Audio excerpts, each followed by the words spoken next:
శవాలపై చిల్లర ఏరుకున్నా అబద్ధాలపై ఓట్లేరుకున్నా రెండూ ఒక్కటేనన్నది పొలిటికల్ అనలిస్టులు తత్వవేత్తలు చెప్పే మాట. 4 ఓట్ల కోసం అడ్డదారిలో అధికారం కోసం చంద్రబాబు ఎన్ని అబద్ధాలైనా చెబుతారు. బాబు రాజకీయ ఎదుగుదలకు ఆయుధంలా ఉపయోగపడింది ఆయన నాలుక. 40 ఏళ్లుగా దాన్ని ఎన్ని రకాలుగా వాడాలో అన్ని రకాలుగా వాడేశారు. నోట్లో నాలుక దాని ఉపయోగాలు, నోట్లో నాలుక దాని ఉపయోగాలు అనే అంశంపైన పవన్ కళ్యాణ్కు ఒక వర్క్షాప్ నిర్వహించి మరీ ట్రైనింగ్ ఇచ్చారు. ఇద్దరూ కలిసి గత ఎన్నికల్లో తమ నాలుకలను ఇష్టారీతిన వాడేశారు. వాళ్ళు చెప్పని అబద్ధం లేదు, చేయని దుష్ప్రచారం లేదు.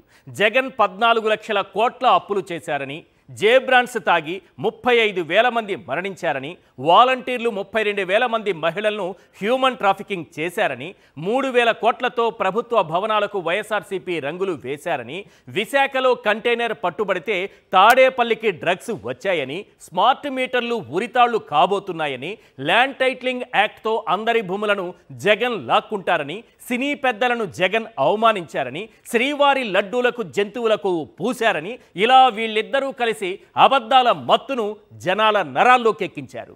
ఇప్పుడు అధికారం చేతిలోకి వచ్చింది. అసెంబ్లీలోనైనా నిజం చెప్పాలిగా, చెప్పారు. తాము చెప్పినవన్నీ అబద్ధాలని అసెంబ్లీ సాక్షిగా ఒప్పుకున్నారు. వీళ్ళు అబద్ధాలు చెప్పారని కేంద్రం కూడా చెంప చెళ్ళుమనేలా కొన్ని రిపోర్టులు బయటపెట్టింది. ముఖ్యంగా ఎన్సీఆర్బీ రిపోర్ట్ సంచలనంగా మారింది. బాబు పవన్ నాలుకలు చెప్పిన అబద్ధాలు, ఇప్పుడు బయటపడుతున్నటువంటి నిజాలేంటో కొన్ని ఉదాహరణలతో మనం చూద్దాం. ఒక్కసారి స్క్రీన్ పైన చూద్దాం. మద్యం తాగి, అంటే జగన్ ప్రభుత్వ హయాంలో మద్యం తాగి 30,000 మందికి పైగా మరణించారని వీళ్ళు చెప్పినటువంటి అబద్ధం. ఎంత దుర్మార్గపు అబద్ధాలు ప్రచారం చేశారంటే చంద్రబాబు నాయుడు గారు, ఇక ఆయన పార్టీ నాయకులు, ఈ ఎల్లో మూక మొత్తం కలిసి 30,000 మంది ఈ చనిపోయారని అబద్ధాలు చెప్పారు. ఒక్కసారి మనం స్క్రీన్ పైన చూద్దాం. ఎన్సీఆర్బీ ఒక రిపోర్ట్ ఇచ్చింది. గతంలో వాళ్ళు ఏం మాట్లాడారు, ఆ రిపోర్ట్ ఏంటనేది ఒకసారి స్క్రీన్ పైన చూద్దాం. జగన్మోహన్ రెడ్డి, మీ వైసీపీ నాయకులందరూ కూడా ఈ 30,000 మంది ఎవరైతే నాసిరకం మద్యం బారిన పడి చనిపోయారో వాళ్ళందరూ ఉసురు తగులుతుంది. లక్షల మందికి కిడ్నీలు కావచ్చు, లేకపోతే లివర్ కావచ్చు, లేకపోతే గుండెకి సంబంధించి కావచ్చు, లేకపోతే ఈ ఊపిరితిత్తులకు సంబంధించి కావచ్చు. చాలా మంది వాళ్ళకు కూడా జీవోత్సవాల్లాగా గ్రామాల్లో బతుకుతున్నారు. వాళ్ళందరూ ఉసురు తగులుతుంది. ఇది కుట్రపూరితమైన కేసు అని జగన్మోహన్ రెడ్డి, మీ అబద్ధాలు నమ్మి మీకు ఎవడైనా ఓటేసుంటే వాడి ఉసురు వీళ్ళకి తగులుతుంది, ఆ కుటుంబం ఉసురు వీళ్ళకి తగులుతుంది. ఎందుకంటే NCRB report, national crime records bureau, కేంద్ర హోంశాఖ విడుదల చేస్తుంది. అందులో క్లియర్గా ఒక్కసారి చూడండి. ఏపీలో కల్తీ మద్యం మరణాలు ఏమీ లేవు 2022లో ఎన్సీఆర్బీ ఇచ్చినటువంటి నివేదిక. పైనుంది చూసారా, ఆంధ్రప్రదేశ్ నెంబర్ ఆఫ్ కేసెస్ 0, మేలు ఫిమేలు ట్రాన్స్జెండర్ టోటల్ ఎంతమంది, మేల్ ఎంతమంది, నెంబర్ ఆఫ్ పర్సన్స్ డైడ్ ఎంత, టోటల్ ఎంతమంది చనిపోయారంటే 0 కనిపిస్తోంది సార్. ఆంధ్రప్రదేశ్లో కల్తీ మద్యం తాగి జగన్మోహన్ రెడ్డి గారు, మీరు చెప్పారు కదా జే బ్రాండ్స్ అని, అది తాగి మరణించిన వాళ్ళు ఎంతమంది ఉన్నారని ఎన్సీఆర్బీని అడిగితే ఎన్సీఆర్బీ ఇచ్చినటువంటి దేశవ్యాప్తంగా అన్ని రాష్ట్రాలకు సంబంధించి ఇచ్చినటువంటి రిపోర్ట్లో భాగంగా అక్కడ చూస్తున్నాం 0. ఇప్పుడు ఎవరి ఉసురు ఎవరికి తగలాలి? మీ అబద్ధాలు నమ్మి మీకు ఓట్లేసిన వాళ్ళ కుటుంబాల ఉసురు మీకు తగలాలా లేదా? నెంబర్ 2, కల్తీ మద్యం మరణాలు ఏమీ లేవని 2023లో ఎన్సీఆర్బీ ఇచ్చిన నివేదిక, రెండో నివేదిక ఇది. ఇందులో కూడా ఆంధ్రప్రదేశ్ 0000000. మహిళలు కానీ పురుషులు కానీ ట్రాన్స్జెండర్స్ కానీ ఎంతమంది ఉన్నారు, ఎంతమంది చనిపోయారు, మేల్ ఎంత, చనిపోయిన వాళ్ళు ఫిమేల్ ఎంత అంటే అన్నింటిలోనూ 0. ఇది ఎవరిచ్చారు? కేంద్ర హోంశాఖ రిలీజ్ చేస్తుంది. మరి వీళ్ళు చెప్పినవి అబద్ధాలా కావా? పైగా ఒక అబద్ధాన్ని నిజం చేయటానికి దొంగల్ని ప్రవేశపెడతారు. ఈ దొంగలు ఏం చేస్తారంటే ప్రతి ఛానల్కి వెళ్తారు, ఎల్లో మీడియాలో ఇదే మాటని, చెప్పిన అబద్ధాన్ని 10 సార్లు చెప్పడం వల్ల ఆ అబద్ధం నిజమని ప్రజలు నమ్ముతారనేటటువంటి ఒక సూత్రాన్ని చంద్రబాబు నాయుడు గారు బాగా నమ్ముతారు. ఆ నమ్మకంలో భాగంగా కొంతమంది దొంగల్ని, కొంతమందిని ఎల్లో మీడియాకు పంపించి వాళ్ళతో కూడా మాట్లాడిస్తారు. ఒకసారి వినండి ఈయన పేరు నాకు ఐడియా లేదు, డివి శ్రీనివాస్ అనుకుంటా. ఏం మాట్లాడుతున్నారో చూడండి. ఎన్ని కన్నీళ్ళ ఉసురిది వెంటాడుతున్నది కర్మ. ఈ మద్యం తాగి 1,00,000 మంది చనిపోయారు. 1,00,000 మంది చచ్చిపోయారు. 5 లక్షల మంది కిడ్నీస్ దెబ్బతిన్నాయి, లివర్ దెబ్బతిన్నాయి, 1 కోటి కుటుంబాలు నాశనమై. జగన్ అమ్మిన మద్యం తాగి 52% లివర్ దెబ్బతింది, 54% కిడ్నీస్ దెబ్బతిన్నాయి, 1,00,000 మంది చనిపోయారు. అదేంటి అది నేను చెప్తోంది ఆ ఎన్టీఆర్ ఆరోగ్యశ్రీ రిపోర్ట్ అన్నమాట సార్.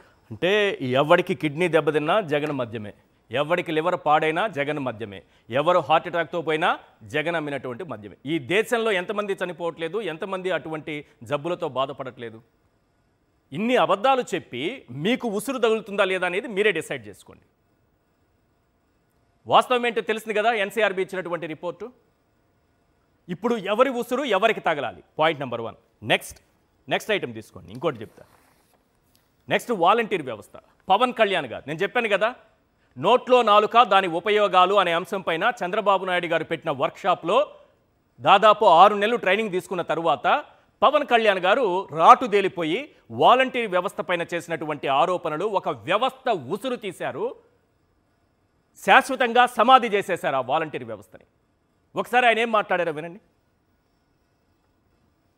జగన్, ఇన్ని రేపులు జరుగుతూ ఉన్నాయి మన సమాజంలో. 30,000 మంది అమ్మాయిలు మిస్సింగ్ అయిపోయారు ఆంధ్రప్రదేశ్లో. నాకు ఎలా తెలిసింది? ఢిల్లీలో ఉండే నిఘా వర్గాలు నాకు చెప్పినాయి. వైసీపీ ఈ వాలంటీర్స్ టీంని పెట్టారు.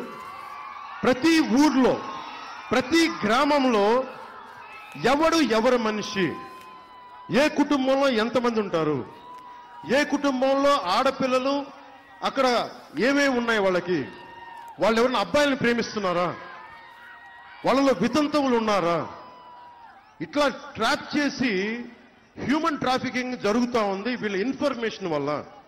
ముఖ్యమంత్రి జగన్. చాలండి సార్. పవన్ కళ్యాణ్ గారు, ఎంత దుర్మార్గం అంటే పవన్ కళ్యాణ్ గారు చేసిన ఒక వ్యవస్థను ఉసురు తీసి దాన్ని శాశ్వతంగా సమాధి చేసినటువంటి గొప్ప నాయకుడు. ఎక్కడ ఈయన ట్రైనింగ్ పొందింది?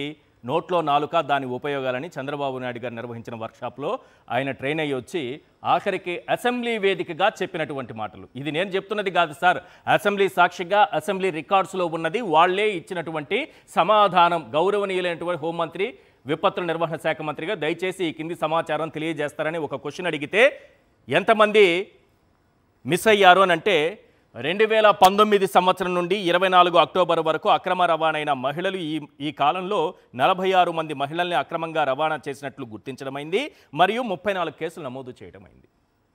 32,000 మంది మిస్ అయినట్టుగా పవన్ కళ్యాణ్ గారు అబద్ధం చెప్తారు.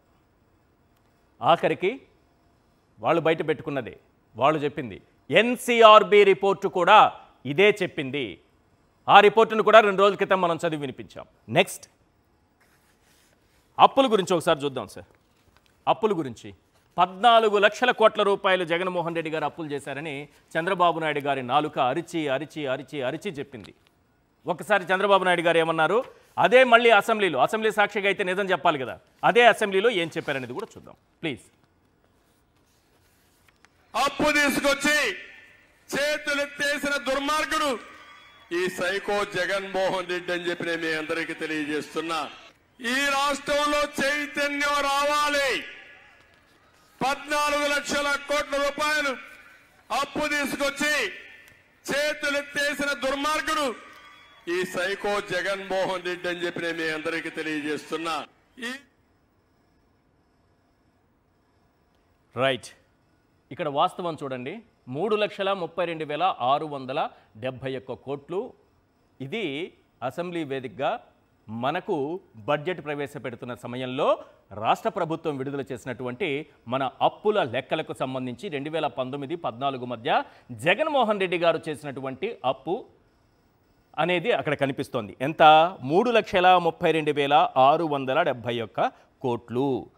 Liabilities increase during periods of different regimes. ఇది అన్ని అప్పులు కలుపుకొని 3,32,671 కోట్లు. మరి ఏం చెప్పాలి? ఎవరు తీర్చాలి?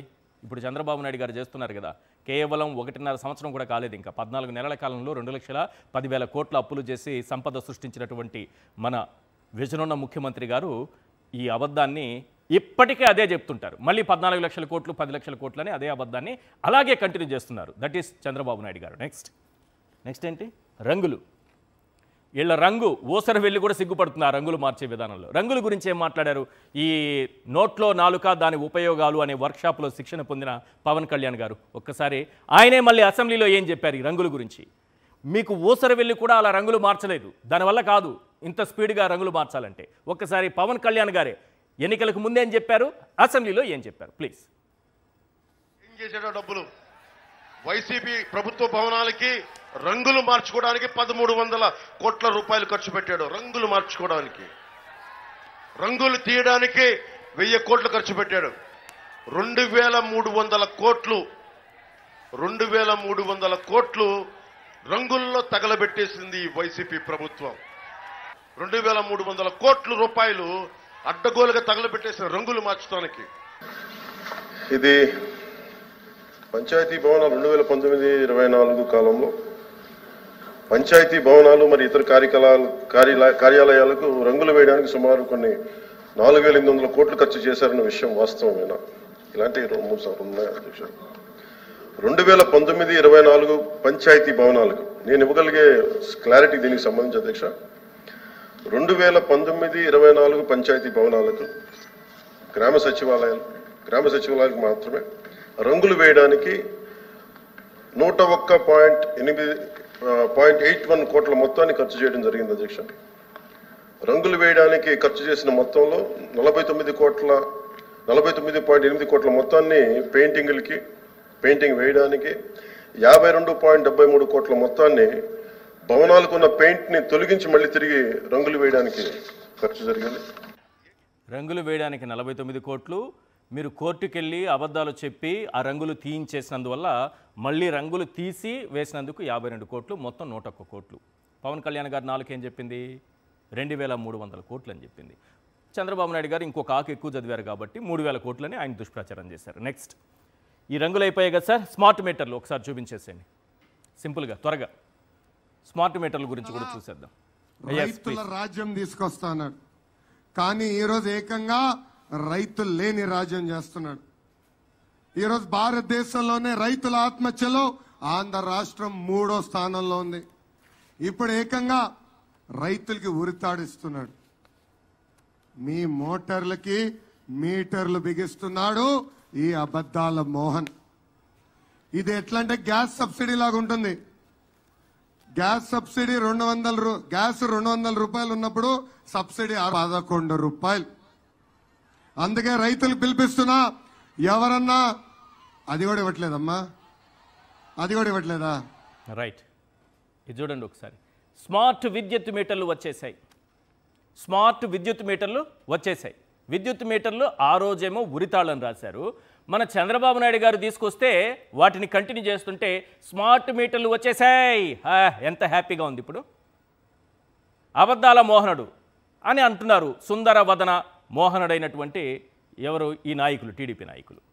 ఎవరు మోహనులు? ఎవరు అబద్ధాల మోహనులు? సుందరవదనం ఎవరిది? ఈ అబద్ధాలు ఏంటి? రామోజీరావు గారిది సుందరవదనమా? ఆ రోజేమో అలా రాసి ఇలా ఈరోజు స్మార్ట్ విద్యుత్ మీటర్లు వచ్చేసాయని పెట్టి ఆ రోజు ఉరితాళ్ళు అని పెట్టాడు రామోజీరావు. నెక్స్ట్, ఇవి అయిపోయా. స్మార్ట్ డ్రగ్స్, విశాఖ డ్రగ్స్ ఒకసారి చూపించేసండి. క్లియర్ కట్గా డ్రగ్స్ పట్టుకున్న తర్వాత మామూలుగా కూడా కాదు, 25,000 కేజీలు డ్రగ్స్ వచ్చాయి. అది కూడా డ్రై ఈస్ట్ పేరుతో బ్రెజిల్ నుంచి కన్సైన్మెంట్ వచ్చింది. ఇక్కడైతే గవర్నమెంట్ సిబిఐ వాళ్ళు రాసిన రిపోర్ట్, అది క్లియర్ కట్గా డ్రగ్స్ పట్టుకు వాళ్ళు రాసిన రిపోర్ట్ ఏంటంటే, seized substance not drugs says CBI over shipping container detained at Visakhapatnam port in March. అది డ్రగ్స్ కాదు, డ్రై ఈస్ట్ ఉంది అని సిబిఐ ఇచ్చినటువంటి రిపోర్ట్. చంద్రబాబు నాయుడు గారు ఏం చెప్పారు? అది కూడా వాళ్ళ పార్టీ నాయకులు, నందమూరి ఫ్యామిలీకి సంబంధించినటువంటి వాళ్ళు, బీజేపీకి సంబంధించిన వాళ్ళు, టీడీపీకి సంబంధించిన వాళ్ళు చేసుకునే వ్యాపారాలు, అది కూడా తాడేపల్లికి వస్తుంది, జగన్మోహన్ రెడ్డి గారు తెప్పించారని చెప్పారు. అది కూడా అబద్ధమని తేలింది. ఆఖరికి అసలు అది దాంట్లో డ్రగ్స్ లేవని సిబిఐ ఇచ్చినటువంటి రిపోర్ట్. ఇలా ఒక్కొక్కటిగా ఇలా చెప్పుకుంటూ పోతే చాలా టైం పడుతుంది, కానీ ఇలా ఒక్కొక్కటిగా వీళ్ళు చెప్పినటువంటి అబద్ధాలన్నీ కూడా పటాపంచలు అవుతున్నాయా? కల్తీ మద్యం పైన చంద్రబాబు నాయుడు గారు చెప్పిన అబద్ధం ఏంటి? ఎన్సీఆర్పై చెంప చెళ్ళుమనేలా ఇచ్చినటువంటి సమాధానం ఏంటి? వాళ్ళ చర్చలో పాల్గొంటున్నారు తాటిపర్తి చంద్రశేఖర్ గారు, వైఎస్ఆర్సీపీ ఎమ్మెల్యే, రామ్నాథ్ గారు సీనియర్ అనలిస్ట్. సార్ తాటిపర్తి గారు, ఎలక్షన్ టైంలో జే బ్రాండ్స్ అని 30,000 మంది జగన్ అమ్ముతున్నటువంటి బ్రాండ్స్ తాగి అనారోగ్యంతో చనిపోయారని, 30,000 మంది చనిపోయారని ఒక దుష్ప్రచారం చేశారు.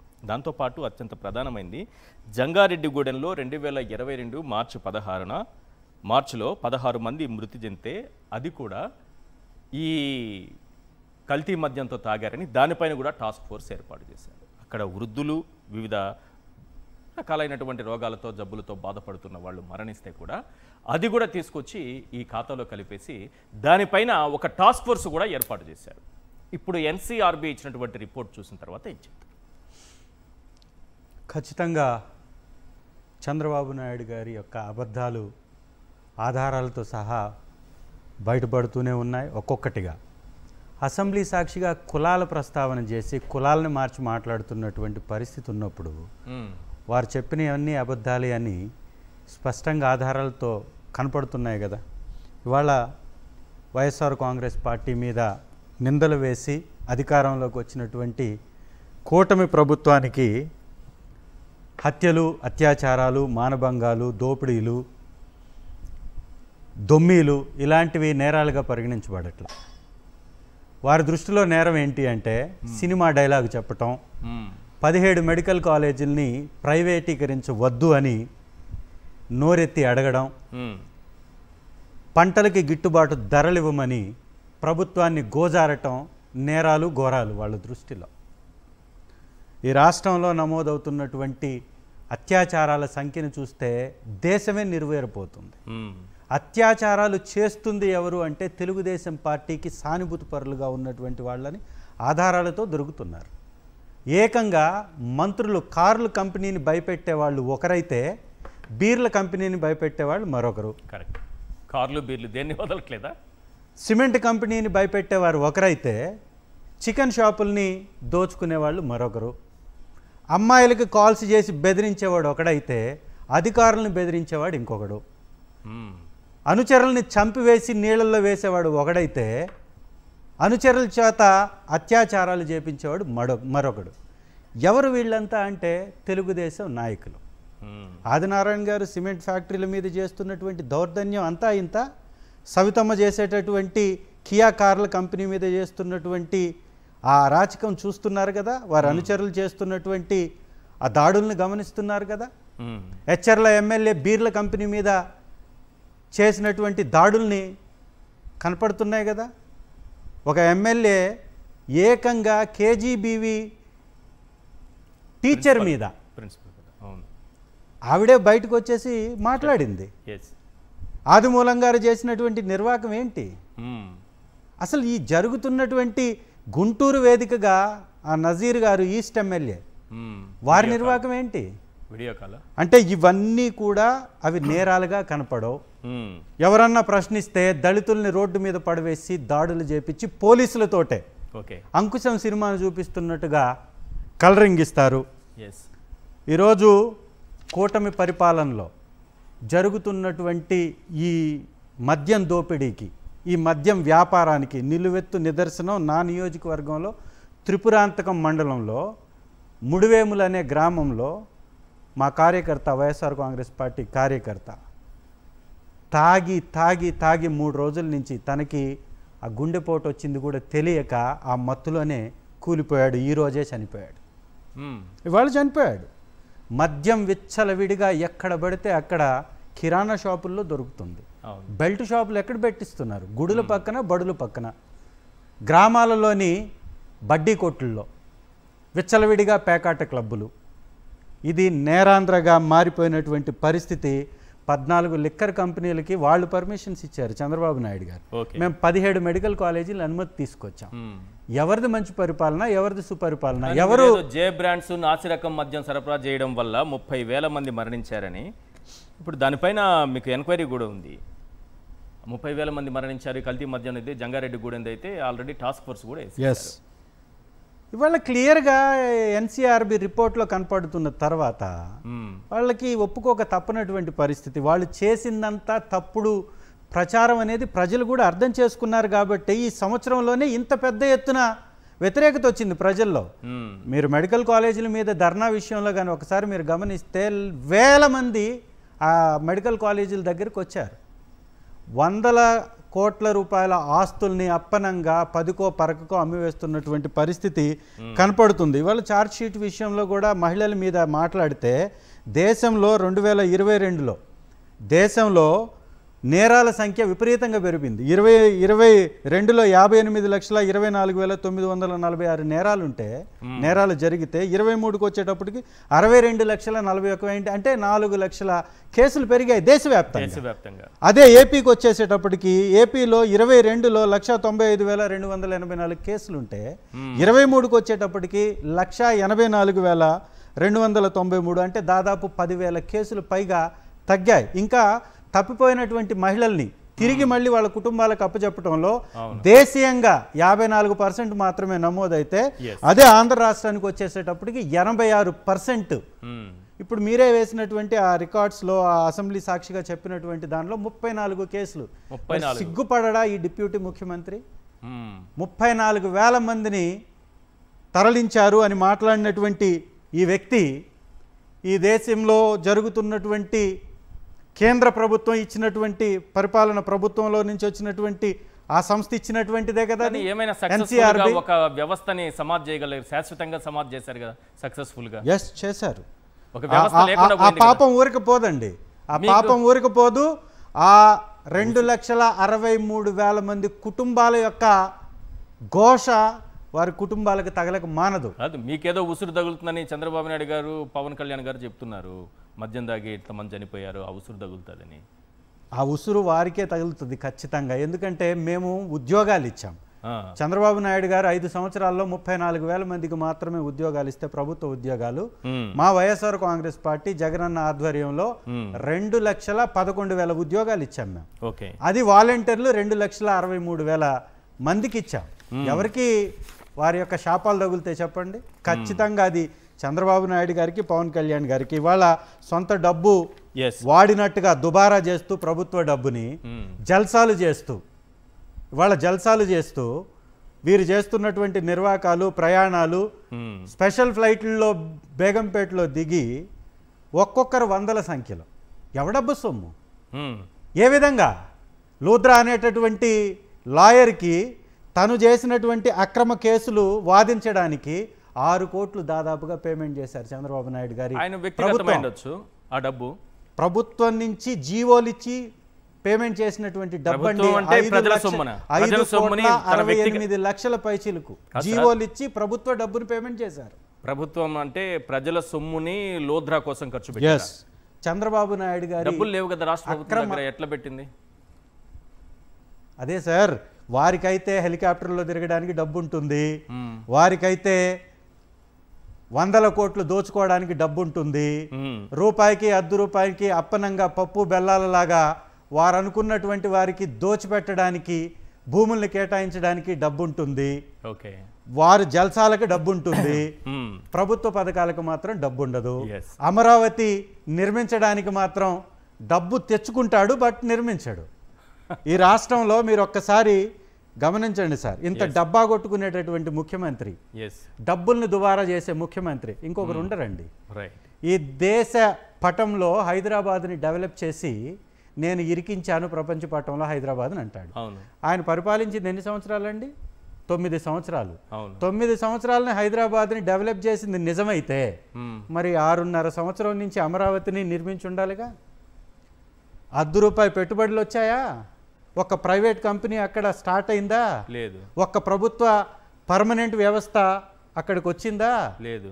ఏమి చేశారని అంటే ఈ చేతగానటువంటి ప్రభుత్వం ముఖ్యమంత్రి హైదరాబాద్కి చేశాడు అంటే ప్రజలు నమ్మారు, నమ్మించారు.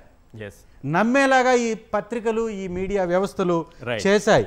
ఇక్కడ ఈ రోజు జరుగుతున్నటువంటి పరిస్థితి ఎట్లుందంటే సార్, రౌడీ షీటర్లకేమో పెరోళ్ళు, నిర్దోషులకు మాత్రం జైళ్ళు. ఇది అమ్మగారు హోంమంత్రి గారి యొక్క పరిపాలన సాగుతున్నటువంటి పరిస్థితి.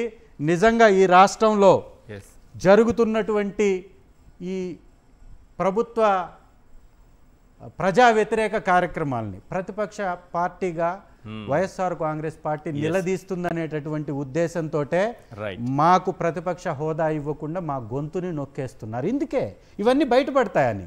ఇవాళ అసెంబ్లీ సాక్షిగా మీరు గమనిస్తే డిప్యూటీ ముఖ్యమంత్రి గారు అందుబాటులో ఉండట్లేదంటుంది ఎవరు? కూటమి ఎమ్మెల్యే. కూటమి ఎమ్మెల్యేలు, జనసేన ఎమ్మెల్యే ఏమంటున్నాడు?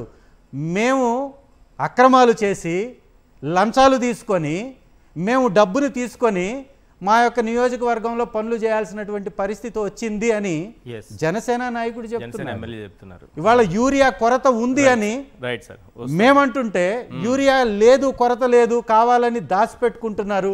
యూరియా వేస్తే ఎక్కువ దిగుబడి వస్తుంది కాబట్టి ఎక్కువ వాడుతున్నారని చంద్రబాబు నాయుడు గారు అంటే, వారి ఎమ్మెల్యేనే మళ్ళీ నిలదీసి నా నియోజకవర్గంలో యూరియా కొరతుంది అని వారు మాట్లాడారు. ఇవన్నీ కూడా వారు చేస్తున్నటువంటివి ఒక్కొక్కటి బయటపడుతుంది, ప్రజలు తెలుసుకుంటున్నారు. తెలుగుదేశం పార్టీకి సమాధి కట్టడానికి సిద్ధంగా ఉన్నారు. రైట్.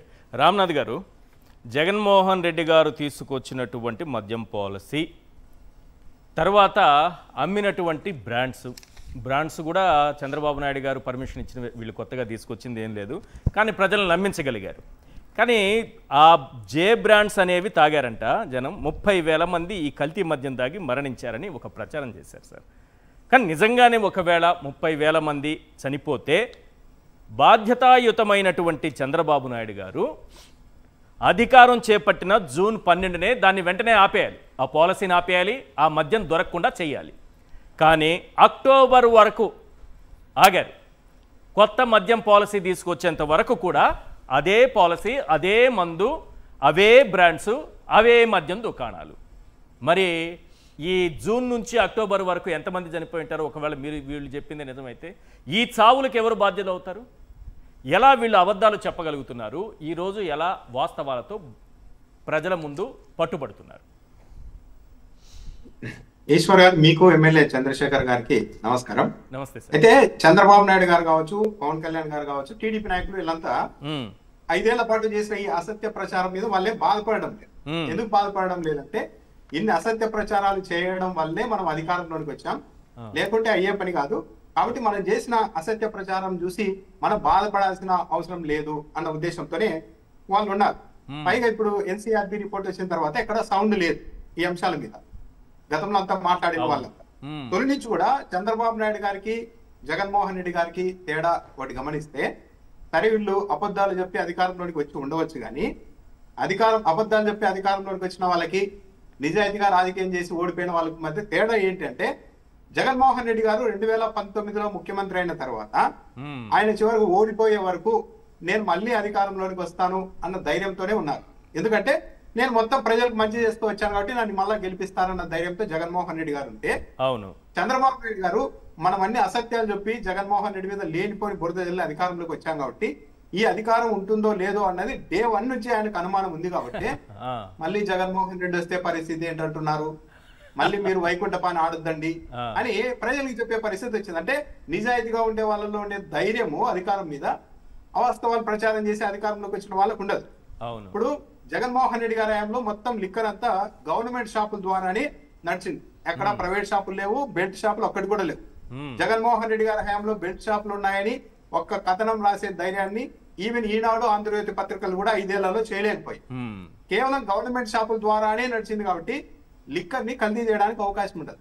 కానీ ఈ రోజు చూడండి, ప్రైవేట్ షాపులకి ఇచ్చారు, ఊరికి 4 బెల్ట్ షాపులు పెట్టారు గ్రామాల్లో. దీంతో ఎక్కడికక్కడ కొంతమంది ఈ నకిలీ మద్యం తయారు చేసేసుకొని అమ్మేసుకుంటూ ఉన్నారు. సరే, ఇదేదో ఊరికే సరదాగా అంటున్నది కూడా కాదు. ఇప్పుడు ఈ రోజే అన్నమయ్య జిల్లాలో ఈ రోజే మంత్రి రాంప్రసాద్ రెడ్డి అనుచరులు అని చెప్తున్నారు. వాళ్ళు ఎవరన్నది తేలుతుంది. 9 మందిని అరెస్ట్ చేశారు, ₹1 కోటి విలువైన నకిలీ మద్యం సీజ్ చేశారు. వీళ్ళు దేనికి తయారు చేస్తున్నారు అది అంటే మొత్తం అంతా అమ్ముకోవడానికే కదా బెల్ట్ షాపుల రూపంలో ఎక్కడికక్కడ తయారు చేసేసుకొని అమ్మేసుకుంటున్నారు. ఎందుకంటే ఇప్పుడు ఎక్కడ అమ్మాలి అన్నది ఒకరి చేతుల్లో లేదు. బెల్ట్ షాపులు విపరీతంగా ఉన్నాయి కాబట్టి ఎక్కడైనా ఎలాగైనా అమ్మేసుకునే అవకాశం ఉండడంతో చేస్తూ ఉన్నారు. అప్పట్లో వైసీపీ హయాంలో ఆ పరిస్థితి లేదు. రెండు, ఇక ఏదో పత్రికలు కాదు ఈశ్వర్ గారు, ఆంధ్రజ్యోతి పత్రికలోనే నెల కథనాలు వస్తూనే ఉన్నాయి. ఇది ఎప్పుడు 2025 జూలై 2వ తేదీన ఖరీదైన సీసాలో చీప్ లిక్కర్. ఇది అక్కడ కోనసీమ, పశ్చిమ గోదావరి జిల్లాలో, అనకాపల్లి, కడప జిల్లాలో కూడా ఇలా చేస్తూ ఉన్నారని చెప్పి ఈ ఏడాది జూలైలో ఆంధ్రజ్యోతిలో రాశారు.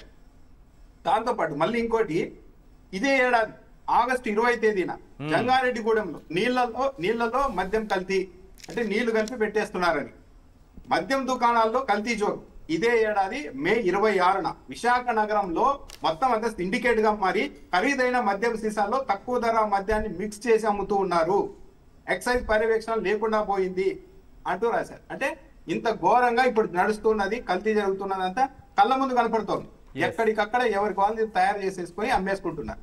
అసలు జగన్మోహన్ రెడ్డి గారి హయాంలో చంద్రబాబు నాయుడు గారు పబ్లిక్ తో, మరీ ముఖ్యంగా మద్యం తాగే వాళ్ళతో సైకలాజికల్ గా గేమ్ ఆడారు. ఇప్పుడు ఒక ఊరిలో సైన్స్ ప్రకారం చేతబడి అనేది లేదు, కానీ ఒక ఊర్లోకి వెళ్ళి పలానా వ్యక్తి చేతబడి చేస్తున్నాడు, అందుకే మీ గ్రామంలో ప్రతి ఒక్కరికి జ్వరం వస్తుంది, వాడికి కడుపు నొప్పి వస్తుంది, వాడికి తలనొప్పి వస్తుంది అని చెప్తే చివరికి ప్రజలంతా అమాయకంగా నమ్మేసి అతన్ని నిజంగానే చేతబడి చేస్తున్నాడు అని చెప్పి ఏదో చేసేసినట్టుగా చంద్రబాబు నాయుడు గారు సైకలాజికల్ గా గేమ్ ఆడారు. ఏంటంటే ఇప్పుడు ప్రమాదకరమైన అంశం ఏంటంటే చంద్రబాబు నాయుడు గారు నాణ్యమైన మద్యం ఇస్తామంటున్నారు. అంటే ఇండైరెక్ట్ గా ఈ ప్రభుత్వంలో మద్యాన్ని తాగితే ప్రజలకు ఏమీ కాదని చెప్తున్నారు. జగన్మోహన్ రెడ్డి గారి హయాంలో అయినా చంద్రబాబు నాయుడు గారి హయాంలో అయినా లిక్కర్ తాగడం వల్ల ఆరోగ్యానికి చెడు ప్రభావం అయితే ఉంటుంది, దీంట్లో అనుమానం లేదు. అప్పుడు మద్యం సేవించడం హానికరమని బాటల మీద రాశారు, ఇప్పుడు కూడా రాస్తున్నారు. నాణ్యమైన మద్యం కాబట్టి ఈ కూటమి ప్రభుత్వంలో మద్యం ఆరోగ్యానికి హానికరం కాదు అని ఏం రాయడం లేదు. ఈ స్టిక్కర్లు ఏముండవా, నాణ్యమైన మద్యం ఇది తాగొచ్చు బాగా అని స్టిక్కర్లు ఏం పెట్టట్లేదా వీటికి? లేదు, ఇప్పుడు కూడా మద్యపానం ఆరోగ్యానికి హానికరమైన రాస్తున్నారు, కానీ బయట మాత్రం ఇది నాణ్యమైన మద్యం అని ప్రచారం చేసుకుంటూ ఉన్నారు. అంటే దీన్ని బట్టి అర్థమైతే ఏంటి, ఎంకరేజ్ చేస్తున్నారు, మీరు తాగండి మీరు తాగండి అని. చంద్రబాబు నాయుడు గారు మద్యం తాగే వాళ్ళని ఓటర్లుగా చూశారు. జగన్మోహన్ రెడ్డి మద్యం తాగే వాళ్ళని సంస్కరించాలనుకున్నారు. సంస్కరించాలనుకున్న జగన్మోహన్ రెడ్డి దెబ్బతిన్నారు. వీళ్ళు కూడా ఓటర్లే, రాష్ట్రంలో లక్షలాది మంది ఉన్నారు కాబట్టి వీళ్ళ దారిలోకి మనం వెళ్తే మనకు ఓట్లు వస్తాయని చంద్రబాబు నాయుడు గారు అంత ధైర్యంగా నేను అధికారంలోకి వస్తే మీకు ఇంకో మద్యం ఇస్తాను అంటూ ప్రచారం చేసి అధికారంలోనికి రాగలిగారు. నిజానికి అప్పుడైనా ఇప్పుడైనా మద్యం తాగితే ఏదో ఒక ఎఫెక్ట్ ఉంటుంది. చంద్రబాబు నాయుడు గారు చేసిన పని ఏంటంటే మద్యం తాగే వ్యక్తికి సరిగా ఫుడ్ అవి తీసుకోకపోతే కడుపు నొప్పి రావడమో ఇంకోటి రావడమో జరుగుతుంది. ఒక వ్యక్తి నాకు కడుపు నొప్పి వచ్చిందంటేనే మీరు మద్యం తాగుతారా అంటే అవును అనగానే ఎస్ ఇది మద్యం జగన్మోహన్ రెడ్డికి సంబంధించిన మద్యం తాగడం వల్లే మీకు కడుపు నొప్పి వచ్చింది. ఇంకా కొంతమంది పుకార్లు స్టికార్లు లాగా ప్రచారం చేసే వాళ్ళు 100 మందిని దింపేసి అసలు మొత్తం కిడ్నీలు పోయినాయి, లివర్లు పోయినాయి, గుండె జబ్బులు వచ్చేస్తున్నాయంటూ రకరకాలుగా ప్రచారం చేశారు. ఇప్పుడు ఒకవేళ కిడ్నీ వ్యాధిగ్రస్తులు ఎవరైనా అంటే జగన్మోహన్ రెడ్డి గారు ఇచ్చినటువంటి ఆ బ్రాండ్స్ ఏవైతే ఉన్నాయో అవి తాగితే కిడ్నీ పాడైపోతుంది, లివర్ పాడైపోతుంది, గుండెపోటు వస్తుంది. ఒకవేళ నిజంగా ఎవరికైనా అంటే మందు అలవాట్లేదు, కిడ్నీ జబ్బులు, లివర్ జబ్బులు, గుండెకు సంబంధించినటువంటి వ్యాధులు ఉన్న వాళ్ళు చంద్రబాబు నాయుడు ఇచ్చేటటువంటి బ్రాండ్స్ తాగితే బాగవుతాయి ఇవన్నీ? అదే మరి ఇప్పుడు చంద్రబాబు నాయుడు గారే చెప్పాలి. ఇంకా ఏంటంటే ఎంతవరకు వెళ్ళారంటే గతంలో ఇలాంటి ప్రచారం చేసినప్పుడు ల్యాబ్ రిపోర్ట్లను తెచ్చి ప్రభుత్వం ప్రొడ్యూస్ చేసింది. చూడండి బాబు ఇది అంటే, లేదు మేము ల్యాబ్ రిపోర్ట్లను నమ్మము, ఈనాడు పత్రికలో రాశారు మొత్తం రాష్ట్ర వ్యాప్తంగా కిడ్నీలు లివర్లు పాడవుతున్నాయట, అదే నిజం అని ప్రచారం చేసే పరిస్థితికి వెళ్ళిపోయారు. జగన్మోహన్ రెడ్డి గారి అదృష్టం ఏంటంటే ఇంకో ప్రచారం వాళ్ళకి ఆలోచన వచ్చినట్టుగా లేదు. అదేంటంటే మొత్తం రాష్ట్రంలో పంటలకు తెగుళ్లకు కారణం జగన్మోహన్ రెడ్డి, మీ పంటలకు తెగుళ్ళు వస్తున్నాయన్నా, అక్కడ పురుగులు మందులు కొడుతున్నా చనిపోవడం లేదన్నా దానికి జగన్మోహన్ రెడ్డి కారణం అని అలా కూడా రెచ్చగొట్టుండే వాళ్ళేమో రైతులందరినీ. ఇంకా ఐడియా వచ్చినట్లేదు. అంటే మొత్తం రాష్ట్రం అంతా చంద్రబాబు నాయుడు గారు ఎప్పటి నుండో చెప్తున్నారు ఈ మాట. చంద్రబాబు నాయుడు గారు పార్టీ నాయకులతో ఒక భేటీ పెడితే ప్రజల ఆలోచన ఎలా ఉంటుంది, వాళ్ళ సైకాలజీ ఏంటి, వాళ్ళని ఎలా మన దారిలోకి తెచ్చుకోవాలా, వాళ్ళని ఎలా మ్యానిపులేట్ చేయాలి, ఇవే ఎక్కువగా చెప్తూ ఉంటారు చంద్రబాబు నాయుడు గారు. 5 ఏళ్ళు అదే పని చేశారు ప్రతి చోట, ఏమీ లేకపోయినా సరే. ఎందుకంటే ఎంత దారుణం అంటే మొన్న ఆయన సిఐ ఆయన ఒక లీగల్ నోటీస్ పంపించారు. నేను కూడా అనుకున్నా నిజంగానే ఆయన డిఎస్పీ ప్రమోషన్ ఇచ్చారేమో అప్పట్లో వైసీపీ హయాంలో. అంతే కదా. అతను ఇప్పుడు చెప్తున్నాడు నాకు డిఎస్పీ ప్రమోషన్ అనేది రాలేదురా బాబు, నేను సిఐ గానే ఉండిపోయాను, పైగా విఆర్ లో ఉన్నానని. అంటే ఎన్ని అవాస్తవాల్ని ఏ స్థాయిలో చంద్రబాబు నాయుడు గారే స్వయంగా ఈ మాటలన్నీ ప్రచారం చేశారు. ఇట్లా అప్పుల పైన రకరకాలుగా వదిలిపెట్టకుండా రిషికొండ ప్యాలెస్ అనేది జగన్మోహన్ రెడ్డి నోటీసులు ఇచ్చిన సిఐ పైన ఆయన్ని వదిలిపెట్టేది లేదు అది ఇది అంటున్నారు. చంద్రబాబు నాయుడు గారు అబద్ధం చెప్పారని. అదే సమయంలో మత్తయ్య కూడా మాట్లాడారు ఓటుకు నోటు కేసు గురించి, చంద్రబాబు నాయుడు గారి పాత్ర గురించి. పాపం ఆయన గురించి సైలెంట్ గా ఉన్నారు ఎందుకు? మీరు చెప్తున్న దాని ప్రకారం అయితే హౌ డేర్ సిఐ నాకే లీగల్ నోటీస్ పంపిస్తారా అన్నప్పుడు మతయ్య నీకు ఎంత ధైర్యం నా మీద సుప్రీంకోర్టు ప్రధాన న్యాయమూర్తికి లేఖ రాస్తావా, హౌ డేర్ యూ అనాలి కదా, అనడం లేదు. కరెక్ట్ అది మరి ఎందుకో. ఓకే రైట్ సార్ మీరు చెప్పండి. ఇప్పుడు 4 కనీసం ఒక విలేజ్కి 4 ఇవే బెల్ట్ షాపులు అని అంటున్నారు. మామూలుగా ఒక 13,000 పంచాయతీలు అనుకుందాం, 13,000 ఎన్నో ఉన్నాయి అనుకుందాం. 50,000కు పైగా బెల్ట్ షాపులు ఉన్నాయంటే ఒక విలేజ్కి 4 వచ్చినట్టే. రెండో విషయం ఈ మధ్యకాలంలో తెలిసింది, మీరు చెప్పాలి ఆన్సరు. 99 రూపాయలకే లిక్కర్ ఇస్తానని చంద్రబాబు నాయుడు గారు ప్రామిస్ చేశారు కదా, అవి ఎక్కడ దొరకట్లేదంట. ఇవన్నీ కూడా మళ్ళీ బెల్ట్ షాపుల్లోనే దొరుకుతున్నాయి. ఇది 99 రూపాయలకు కాదు, 120 రూపాయలు 130 రూపాయలకో అమ్ముకుంటున్నారు. ఎక్కడికి వెళ్ళినా సరే ఆ 99 రూపాయలు దొరకట్లేదని. దీని వెనుక కూడా ఒక స్కామ్ ఉన్నట్టే కదా? అది 100% వాస్తవం సార్. ఏవో 2 అందరికి తెలిసినటువంటి బ్రాండ్లని ఆ షాప్లో పెట్టేసి అమ్ముతుంది మాత్రం ఆ కల్తీ మద్యం. వారు చెప్పినట్టుగా ఆ కేరళ నుంచి తీసుకొచ్చినటువంటి చీప్ లిక్కర్స్. ఆ చీప్ లిక్కర్స్కి కూడా ఆ ధరలో కాదు, డబల్ ధరలో. గతంలో వైఎస్ఆర్ కాంగ్రెస్ పార్టీ హయాంలో ప్రభుత్వంలో బెవరేజెస్ కార్పొరేషన్ కింద సేల్స్ జరిగేది. ఇప్పుడు విచ్చలవిడితనం తెలుగుదేశం నాయకులకే ఆ సేల్స్ యొక్క హక్కుల్ని దారాదత్తం చేసేసాడు. ఇవాళ గుడి లేదు బడి లేదు, ఎక్కడ పట్టినా విచ్చలవిడిగా పాటలు పెట్టుకోవడం, ఆ పాటల్లో పాడుకున్నోడు ఇష్టానుసారంగా ఆడిందే ఆట పాడిందే పాట. విచ్చలవిడిగా 200 రూపాయలకి తక్కువగా మద్యం బాటలను అమ్ముకుంటున్నటువంటి పరిస్థితి ప్రతి గ్రామంలో కనపడుతూ ఉంది. ఎందుకు సార్ ఇవన్నీ ఎందుకు? సూపర్ 6 సూపర్ సక్సెస్ అని నిస్సిగ్గుగా సిగ్గు లేకుండా 3 పథకాలని ఎగ్గొట్టి సంబరాలు చేసుకునేటటువంటి వాళ్ళ గురించి వాళ్ళు నిజాలు న్యాయాలు మాట్లాడతారని మనం ఎట్లా అనుకోవాలి? ప్రజలు ఎందుకు నమ్ముతారని అనుకోవాలి. గతంలో అంటే వైఎస్ఆర్ కాంగ్రెస్ పార్టీ మీద నిందలు వేసి గెలిచారు, వారు చెప్పినట్టుగా అది వాస్తవం. కానీ మీరు అన్నట్టుగా కూడా నాలుకనే ఆయుధంగా, మరి మొన్న ఆయుధ పూజ కూడా చేసుకున్నారేమో ప్రతి ఒక్కరు వాళ్ళ నాయకులకి. ఎందుకంటే ఆయుధాల ద్వారానే కదా వాళ్ళు గెలిచింది. చంద్రబాబు నాయుడు గారు 40 సంవత్సరాల నుంచి ఏమన్నా ప్రజలకి మంచి చేశా గెలిచాడు, ప్రజల్ని లాభపరిచా గెలిచాడు.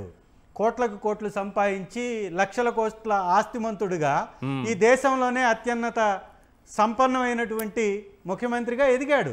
మరి పేదలేమో పేదలుగానే ఉండిపోయారు. రాష్ట్రంలోనే ఇవాళ కూడా అన్నా క్యాంటీన్ల ద్వారా అన్నం అందించడమే గొప్ప పథకం అని చెప్పుకుంటున్నాడు. మరి రాష్ట్రంలో ఉన్నటువంటి పరిస్థితులు ఈ విధంగా ఉంటే హెలికాప్టర్లో తిరగడాలు, ఈ డిప్యూటీ ముఖ్యమంత్రి ఏమో గన్ను పట్టుకొని సినిమా వేదికల మీద గన్ను పట్టుకొని ఇదే ఫ్యాషను, ఇలాగే మీరందరూ నన్ను అనుకరించండి అని చెప్పి ఆయన చూపిస్తున్నాడు. కత్తి తిప్పుతాడు, ఒకసారి ఏమో కారు మీద ఎక్కేసి విన్యాసాలు చేస్తాడు, ఇంకొకసారేమో కుర్ర పిల్లల్ని బైకులకి సైలెన్సర్లు పీకేసి గోల చేయమని చెప్తాడు. ఈ విధంగా దుర్మార్గాలు చేస్తూ నిస్సిగ్గుగా వైఎస్ఆర్ కాంగ్రెస్ పార్టీ మీద పడి ఏడవడం తప్ప వీళ్ళు చేస్తున్నది ఏంది? ఈ రాష్ట్రంలో పంటకి మద్దతు ధర లేదు, పండించేటటువంటి రైతుకి బీమా లేదు, వైద్యానికి దిక్కు లేదు, ఆరోగ్యశ్రీని ఆదుకునేటటువంటి నాదుడు లేడు. ఈ రాష్ట్రంలో ప్రభుత్వం ఉందా లేదా అంటే డబుల్ ఇంజన్ సర్కార్ అని చెప్పుకునేటటువంటి వీళ్ళ సర్కార్కి ఇంజన్ ఎవడో తెలియదు. ఆ ఇంజన్ ఎవరు ఇప్పుడు? అది ముఖ్యమంత్రి గారా, డిప్యూటీ ముఖ్యమంత్రి గారా, లోకేష్ గారా? ఇవాళ లోకేష్ గారు సిగ్గు లేకుండా వారు ఏం మాట్లాడతారండి? సోషల్ మీడియాలో పోస్టులు పెట్టే వాళ్ళని కట్టడి చేయడం కోసము ఒక కమిటీ వేసుకున్నారంట. నిజంగా అబద్ధాలు మాట్లాడుతూ అసెంబ్లీ సాక్షిగా అబద్ధాలు చెప్తూ కులాలు మార్చేటటువంటి వాళ్ళ మీద కేసులు ఉన్నాయా? మరి ఆ కేసులు లేకుండా ఎవరో రప్ప అని సినిమా డైలాగులు చెప్పిన వాళ్ళ మీద కేసులు కట్టారే. నా నియోజకవర్గంలో ఎర్రగొండపాలెంలో రీసెంట్గా ఒక పోస్టర్ వేశాడు రప్ప అని, కేవలం సినిమా డైలాగే వేస్తే 12 మంది మీద గంజవారిపల్లి అనేటటువంటి విలేజ్కి సంబంధించినటువంటి సర్పంచ్ మీద కూడా కేసు కట్టారు. 12 మంది మీద కేసు కట్టారు. మరి సినిమా వేదికల మీద తుపాకులు పట్టుకొని కత్తులు తిప్పుతున్నటువంటి డిప్యూటీ ముఖ్యమంత్రి గారి మీద ఈ కమిటీ కేసులు పెట్టదా? అసెంబ్లీ సాక్షిగా హోంమంత్రి స్థానంలో ఉన్నటువంటి వ్యక్తి ఒక కులాన్ని మార్చి కమ్మ కులస్తుడైనటువంటి చలపతి చౌదరిని, ఒక చదువుకున్నటువంటి బిడ్డని అన్యాయంగా వారి యొక్క కుటుంబాన్ని బజారులోకి వీడ్చి వారి యొక్క ఔన్నత్యాన్ని తగ్గించి వారిని ఆ విధంగా మాట్లాడితే ఆవిడ మీద కేసులు ఉండవా? కాదు, దొంగలకి పెరోల్ ఇచ్చినటువంటి లేదా అసెంబ్లీలో మాట్లాడాలంటే హోంమంత్రి గారు 100% మాట్లాడింది బయట కాదు, మామూలు వ్యక్తి కాదు. ఎస్, నేను వీడియో కూడా చేసి పెట్టాను. అమ్మ హోంమంత్రి గారు మీరు ఖచ్చితంగా సమాధానం చెప్పాలి, లేదంటే మీరు నిరూపించాలి అని కూడా మాట్లాడడం జరిగింది. కానీ ఏముంది, అబద్ధాలనే అస్త్రాలుగా మార్చుకొని రాజకీయం చేస్తున్నటువంటి చంద్రబాబు నాయుడు గారి శిష్యులైనటువంటి వీళ్ళందరూ ఆవు చేలో మేస్తే దూడలు గట్టును మేస్తాయా? వీరన్నీ ఇదే కదా చేస్తుంది. పోర్టుని కంట్రోల్ చేయాలని సోమిరెడ్డి గారు చేస్తున్నటువంటి తతంగం చూడట్లేదా? ఏది వదులుతున్నారండి? మట్టిని వదులుతున్నారా, ఇసుకను వదులుతున్నారా, గనులను వదులుతున్నారా, లిక్కర్ను వదులుతున్నారా, దేన్ని వదులుతున్నారు? దోపిడీకి తెరలేపుతున్నటువంటి వీళ్ళకి నిజాలు చెప్తారని మనం ఎట్లా ఆలోచించాలి? లిక్కర్ విషయంలో చంద్రబాబు నాయుడు గారు చాలా మంచి ప్లాన్ చేశారు. మీరేమో ఇటువైపు ఇప్పుడు జరుగుతున్నటువంటి ఈ ప్రభుత్వంలో జరుగుతున్నటువంటి దోపిడీని చెప్పే సమయం కూడా మీకు ఇవ్వలేక, అంటే ఆ సమయం మీకు ఇవ్వకుండా లిక్కర్ కేసు బనాయించడం ద్వారా ఎంతసేపు దాని నుంచి ఎలా బయటపడాలి, ఆ రోజు ఏం జరగలేదని చెప్పుకోవడంలోనే మీరు బిజీ అయ్యేలా చేశారు. దోపిడీ వాళ్ళు చేసుకొని పోతున్నారు. సార్ ఆ లిక్కర్ కేసే వాళ్ళ మెడలకి ఊరితాడు కాబోతుంది రానున్నటువంటి ఎలక్షన్స్. మీ పార్టీకి ఖచ్చితంగా వారికి, ఎందుకంటే ఒక్కరి మీద కూడా నిరూపించలేరు. లేనటువంటి కేసును బనాయించి అక్రమంగా అరెస్టులు చేసి ప్రతి ఒక్కరిని ఇబ్బంది పెడుతుంది. ప్రజలు చూస్తున్నారు. పడ్డవాడు చెడ్డవాడు ఎప్పుడు కాడండి. నువ్వు కావాలని అధికారం ఉంది కాబట్టి అక్రమ కేసులు బనాయించి జైల్లో పెట్టగలుగుతున్నావు, కానీ నిరూపించగలిగావా? ఒక్కరి మీద నిరూపించగలిగారా? ఈరోజు అందరికి బెయిల్స్ ఎందుకు వస్తున్నాయి? నిరూపించలేకపోతున్నారు కాబట్టి, ఆధారాలు లేవు కాబట్టి, అసలు ఆ స్కామే జరగలేదు కాబట్టి. ప్రభుత్వం నడిపినటువంటి వ్యవస్థలో స్కామ్ ఎలా జరుగుతుందండి? ఆ వ్యవహారాలు చేసింది ప్రభుత్వ వ్యవస్థ, ప్రభుత్వ సంస్థ, ప్రభుత్వ ఉద్యోగస్తులు సేల్స్ చేసి ఎప్పటికప్పుడు బ్యాంకుల్లో డబ్బులు డిపాజిట్ చేసి ప్రభుత్వ ఖజానాకి డబ్బు ఇచ్చారు. లిక్కర్స్లో కానీ మైన్లో కానీ ఇదంతా డబ్బంతా కూడా ప్రభుత్వానికి వచ్చింది. ఇవాళ శాండ్ మీద వస్తున్నటువంటి ఆదాయం అంతా కోల్పోయారు. తెలుగుదేశం నాయకుల జేబుల్లోకి వెళ్ళిపోతుంది. ఇవాళ అది కాకుండా కూడా ఇసుక తీసుకొచ్చుకునేటటువంటి వాళ్ళకి టన్నుకి 2000 నుంచి 3000 వసూలు చేసి అక్రమంగా ప్రతి చోట దోచుకుంటున్నారు తెలుగుదేశం నాయకులు. దీని మీద కేసు పెట్టాం, కలెక్టర్ గారికి చెప్పాం. ప్రకాశం జిల్లాలో ఎర్రగొండపాలెము, కనిగిరి, మార్కాపురం ఈ ప్రాంతాల్లో జరుగుతున్నటువంటి ఇసుక దోపిడీ మీద కలెక్టర్ గారికి, ఎస్పీ గారికి అర్జీలు ఇచ్చాం. అర్జీలు ఇచ్చిన తర్వాత కూడా లారీ ఓనర్ల మీద కేసులు కట్టారు తప్ప అక్రమంగా వసూలు చేస్తున్నటువంటి వాడి మీద ఒక్క కేసు కట్టల. ఇది వారు చేస్తున్నటువంటి దుర్మార్గాలు. కాబట్టి అబద్ధాలతోటే అందలం ఎక్కినటువంటి చంద్రబాబు గారి యొక్క జీవితమే ఒక అబద్ధం కదా. ఎన్టీ రామారావు గారి దగ్గర నుంచి పార్టీని లాక్కున్న తర్వాత అప్పటి నుంచి ఇప్పటి వరకు వారు చేస్తుందంతా అసత్యపు ప్రచారము, అబద్ధాల గోడలు కట్టడం, ఆ మేడల్లో నివసించడం, ఆ మేడల్లో కోట్లకు కోట్లు దండుకోవటం, ఆయన కోటీశ్వరుడు కావడం తప్ప రాష్ట్రానికి చేసిందేముంది? వాళ్ళ ఆల్మట్టి చూడండి మీరు. కర్ణాటక ప్రభుత్వం 2 సార్లు గతంలో కూడా చంద్రబాబు నాయుడు గారు వచ్చినప్పుడే ఆల్మట్టి డ్యామ్ ఎత్తు పెంచారు. ఆల్మట్టి డ్యామ్ ఎత్తు అప్పుడు పెంచింది ఎంత అండి? దాదాపుగా 509 మీటర్లు ఉన్న దాన్ని 516 మీటర్లకు పెంచారు. 519 మీటర్లకు పెంచారు. అంటే 10 మీటర్లు పెంచారు. ఇప్పుడు మళ్ళీ ఇంకొక 5 మీటర్లు పెంచడానికి 70,000 కోట్లు కేటాయించుకుంటున్నారు. మరి అంత డబ్బు కేటాయిస్తున్నారంటే ఏ ధైర్యంతో? చంద్రబాబు అనేటటువంటి అసమర్థ ముఖ్యమంత్రి ఏపీ రాష్ట్రానికి ఉన్నాడు కాబట్టే మన ఎత్తుగడలు మనకి ఫలితం ఇస్తాయి అనేటటువంటి ఉద్దేశం. కాకపోతే ఇవాళ మరి జగనన్న ఉన్నప్పుడు ఆ ప్రయత్నం చేయలేదే.